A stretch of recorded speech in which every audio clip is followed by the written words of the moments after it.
Montréal, bâti au pied d'un roc à l'aspect grandiose, que Jacques Cartier appela Mont-Royal, cette belle cité que le pactole rose attache le progrès à son char triomphal. Le commerce fleurit où fleurissait la rose, car elle a détrôné le règne végétal.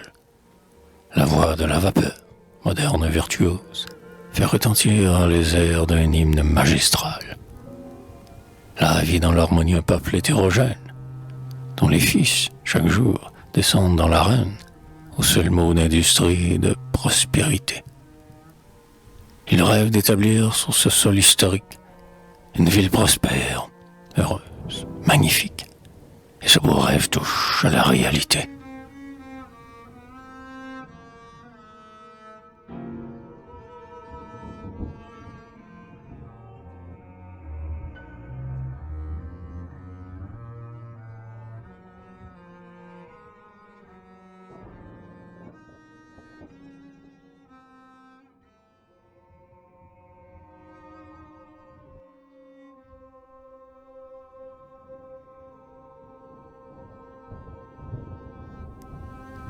Québec, assise sur le haut d'un vaste promontoire, tout le regard embrasse un féerique tableau. La ville de Québec semble du territoire, être la sentinelle ou le porte-drapeau. Ces vieux murs délabrés qui faisaient notre gloire tombent de jour en jour sous les coups du marteau. N'importe, elle progresse, et son nom dans l'histoire n'en brillera pas moins d'un éclat pur et beau. Elle a dormi longtemps. La voilà qui se lève. Un pont traversera de l'une à l'autre grève le cours majestueux du large Saint-Laurent. De superbes palais embelliront ces rues. Les hôtels dresseront leurs dômes dans les nuits. Et l'immortel Champlain aura son monument.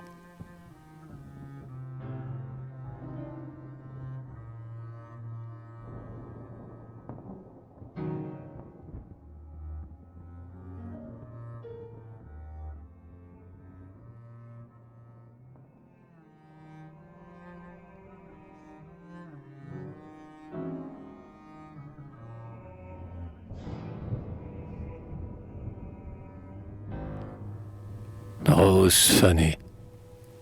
L'autre soir, en ouvrant quelques feuillets de prose, cachés sous la poussière et jaunis par le temps, j'en vis rouler à terre une petite rose qui me rappela l'heure où j'avais 17 ans. À sa tige pendait un bout de satin rose, où j'aperçus le nom d'un ange au très charmant, qu'autrefois j'adorais, mais fleur à peine éclose. La mort vint l'accueillir à 14 printemps. Je priais ce soir-là, le cœur plein de tristesse, pour celle qui dort à l'aube de ma jeunesse, des rayons les plus purs des plaisirs aguerris. Et puis, un autre amour a germé dans mon âme, et je vois tous les jours sa bienfaisante flamme illuminer le cœur de mes enfants chéris.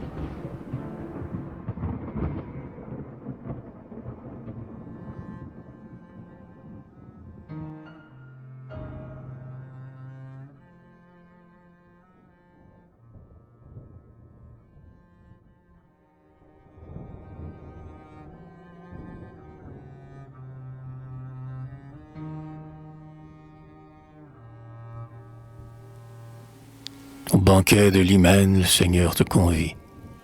Accepte avec fierté, jeune homme, cet honneur. Un ange d'ici-bas te consacre sa vie, son amour, ses secrets, ses espoirs de bonheur. Il faut se marier. C'est bien là ce qu'envie tout être raisonnable et doué de bon cœur. Mais, dans ce siècle-là, malheur est asservi. Trop de femmes, hélas, ne rêvent que grandeur. Sois heureux dans ton humble ménage. Chasse loin les soucis, et que pas un nuage n'assombrisse un instant le ciel de tes amours. Dieu te donne aujourd'hui, récompense ineffable, une épouse au cœur d'or, intelligente, affable, qui fera de ta vie un tissu de beaux jours.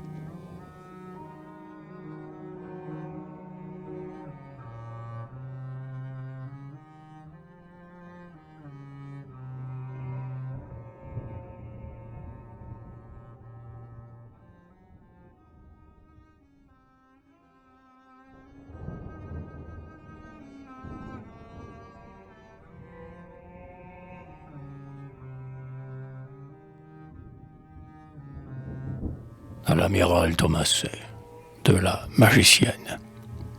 Va sur le Saint-Laurent, mon ami chéri, offrir un humble hommage aux marins valeureux qui viennent sur nos bords, l'âme est tout attendrie, pour voir ce beau pays fondé par leurs aïeux.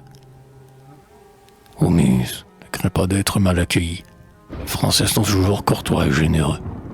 S'ils s'arment quelquefois du dard de l'ironie, ce n'est que pour punir les sots, les orgueilleux.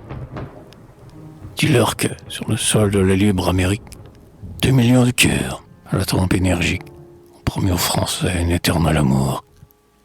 Et dis-leur que, malgré l'épreuve et la souffrance, la haine des tyrans et l'oubli de la France, ils n'ont voulu trahir leur promesse un seul jour.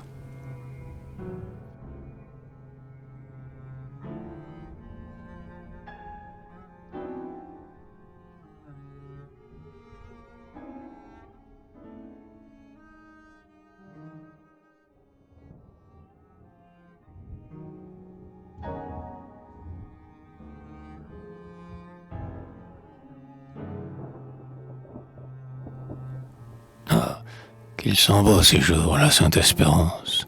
On tenait dans mon âme un chant plein de douceur. Mon rêve se brisa.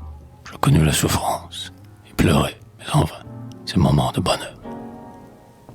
Berthe vivait pour moi, j'avais sa confiance. De nos morts grandissant, nous goûtions la saveur. Le prêtre allait bientôt bénir notre alliance. Et Berthe, un soir, partit pour un monde meilleur. Je souffre maintenant. Ouais, je souffre en silence. Et pourtant je bénis l'austère providence qui me versa l'absinthe et lui tendit le miel. Je garderai toujours, mon ami, souvenance de celle qui dora longtemps mon existence. Il brille désormais dans les splendeurs du ciel.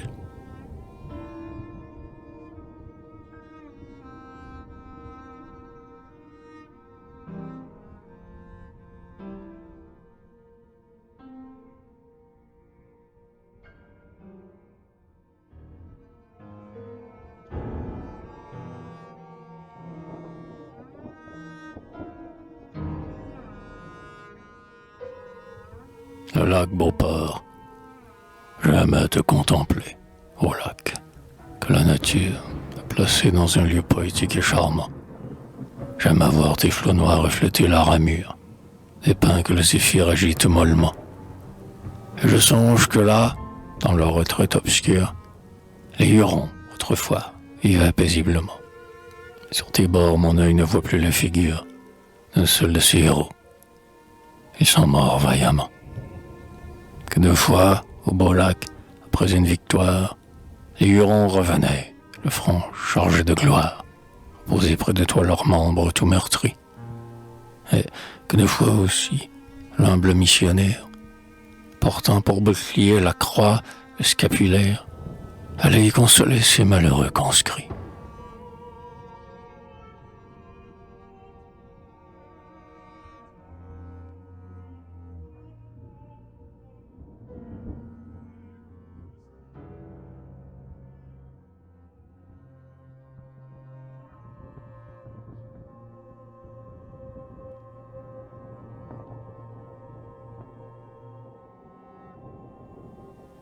Depuis 2 ans, poète à l'âme tendre, ta lyre d'or a suspendu ses chants.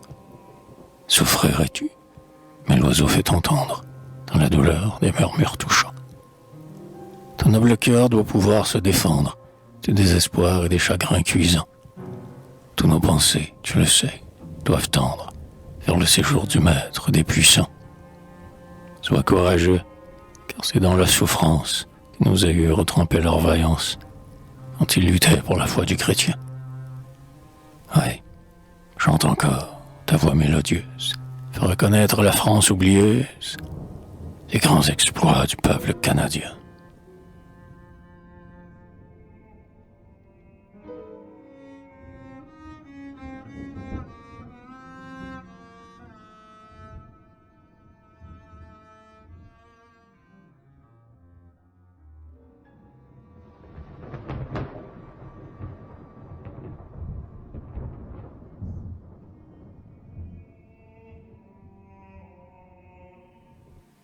L'autre jour, en passant, je vis dans le vallon une harpe au rameau d'un arbre suspendu. Le soleil lui versait comme des jets de plomb, et nul vent ne touchait sa corde détendue. Un silence de mort pesait sur l'étendue. Mais soudain un zéphyr, caché dans un buisson, s'en vint tourbillonner sur la harpe éperdue, et l'instrument divin rendit encore un son. Ami, mon luth gisait, frappé par la souffrance. Dans son désert brûlant, nul souffle d'espérance ne caressait mon cœur navré par le chagrin. Mais hier, votre muse, harmonieuse brise, effleura de son vol ma lyre qui se brise. Et je fredonne encore mes modestes refrains.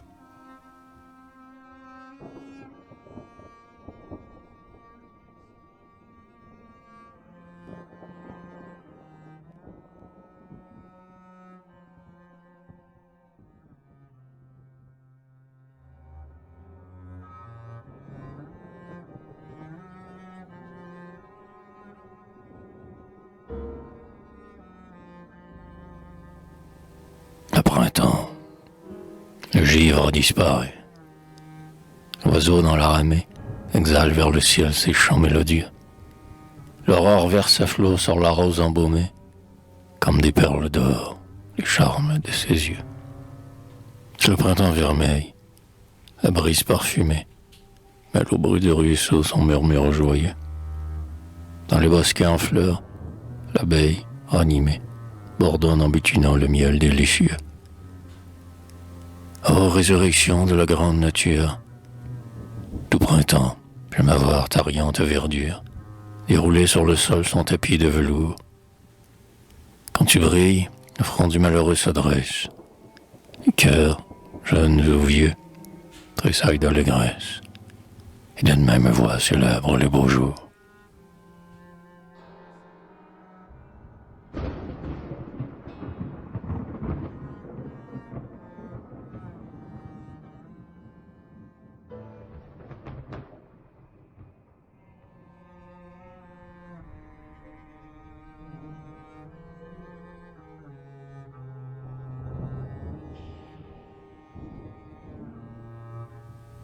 À l'auteur. Ouais, puisqu'il plut à Dieu de te faire poète, courage donc, jeune homme, au front plein de fierté. Et, malgré les clameurs de la foule inquiète, redis-nous plus souvent tes chants de piété. Chante aussi nos forêts, notre rive coquette. La jeunesse, l'amour et les beaux soirs d'été. Exalte les grands noms que l'histoire répète. Célèbre les aïeux. Chante la liberté. Chante avec les ruisseaux, les oiseaux et la brise. Rappelle-toi toujours que l'art nous civilise et fait naître l'espoir dans tout cœur ulcéré. Souviens-toi que chacun se doit à sa patrie et que l'homme oubliant son talent, son génie, est indigne d'avoir au front ce feu sacré.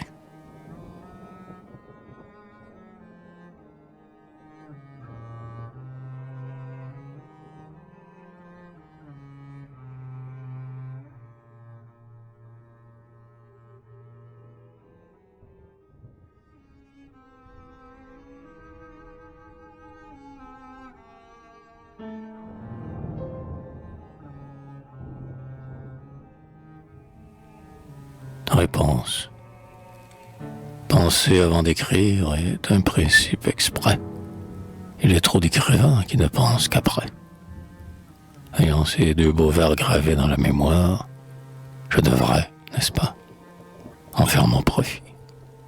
Le désir d'écrire, hélas, parfois méfie, oublie ce conseil d'un écrivain notoire. Dit-on miracle pas, car tes vers m'ont fait croire que j'étais un poète et même un érudit. Alors, ai-je besoin de me creuser l'esprit avant d'écrire? Ah, non. Pour d'autres, cette histoire.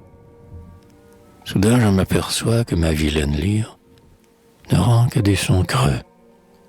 Allons, avant d'écrire, j'aurais dû, mon ami, penser, repenser.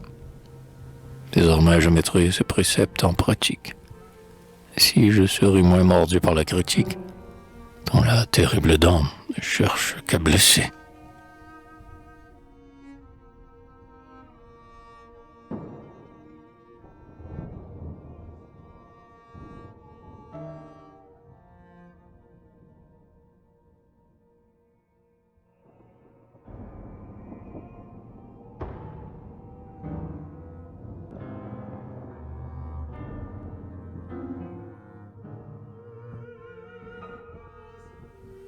à l'amiral Cavelier de Cuverville. Lui à l'amiral par une orpheline des sœurs de la Charité. Votre âme a tressailli de joie et d'allégresse, au pieux amiral, quand notre bon pasteur nous a transmis ces mots, doux comme une caresse. La France vous envoie un noble visiteur. Nous connaissions déjà les vertus, la tendresse, de l'ange dont Veuillot parle en admirateur. Vous avez hérité de sa grande sagesse, puisque votre France est celle du Sacré-Cœur. Nous l'aimons aussi, votre admirable France. Son nom est bériné dans le cœur de l'enfance. Il brille en lettres d'or sur tous nos monuments.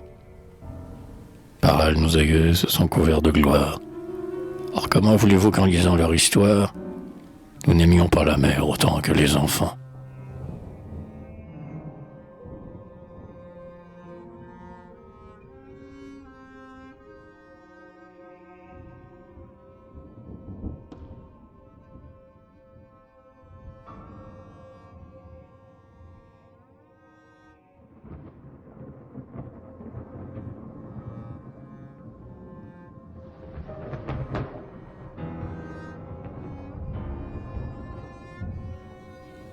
Un nom glorieux.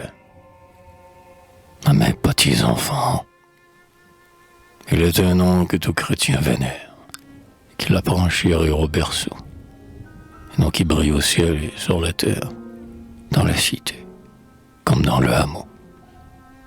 Un nom puissant qui calme l'onde amère et mène au port le fragile vaisseau. Nom glorieux que des hommes de guerre, en lettres d'or, mettent sur leur drapeau. Et ce grand nom, c'est le vôtre, ô Marie. Nom que redoute et respecte l'impie, et que, parfois, il invoque à genoux. Que votre nom, ô Mère virginale, soit le dernier que notre bouche exhale, quand s'ouvrira l'éternité pour nous.